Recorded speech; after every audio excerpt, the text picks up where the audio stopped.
1.5 inches of rain in July. The average is 3.5 in the key growing regions in America. We know there's no corn, and the corn is essentially what it is because it hasn't self-pollinated. So we're kind of beyond the corn trade at this point. Now we're looking at beans and wheat.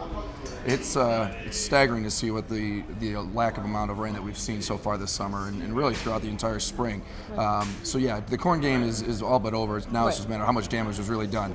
I think we discussed a little bit. We started out 166 yield.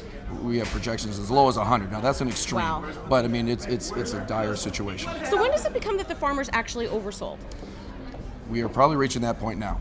Right. They thought they had 30% sold when they had a 166 yield, and now that's probably more like a 75 to 80% sold and potentially 100% sold, and they haven't sold a thing in $2 rally. So in terms of options pricing and so forth, is it very, very expensive? Does it make sense to sell at this point, or is that risk? The risk just isn't out of it yet. Yeah, the risk is not out of it yet. It's definitely not out of it because the unknowns of the demand is still out there, and the unknown of how bad this crop really is still out there. So yes, we've rallied $2.50 in the last 6 weeks in corn and $3 in beans, but who's to say that can't happen again? But in terms of the bean and the wheat complex, is that the crop just the end of it for 2012? Is there even any hope at this point? Beans still have some time, but it's late in the fourth quarter. We're at the 2-minute warning, and it better get rain soon. And if not, yes, the beans are just as destructive as corn. But over the past couple of years, we've seen the demand for bean really go up, more so than I guess any other complex. What's the reason for that? Well, the growth in the Chinese areas, the Asian areas as a whole, India, all of these people are continuing to consume more and more.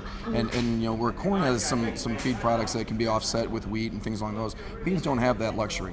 Beans are used, and they don't have an outsource of another crop to use. So when we come back here in August, what are the two outcomes that we're going to look at? What will we be talking about at that point? Well, we have a gigantic crop report, which will probably one of the biggest crop reports in history on August 10th. That will be something that will be focused on here in the next coming weeks.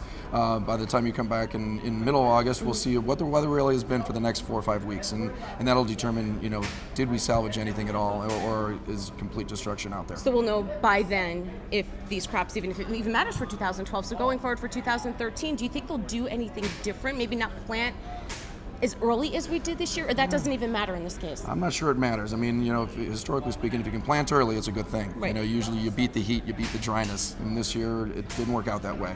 But we're going to see expansion. The land is there for some government programs that they'll release some land to be able to plant more. South America will plant above and beyond what they have in the years past. So you're going to see a lot of acreage increases, and hopefully that production will offset some of the loss that we had this summer. All right, thanks, Gary.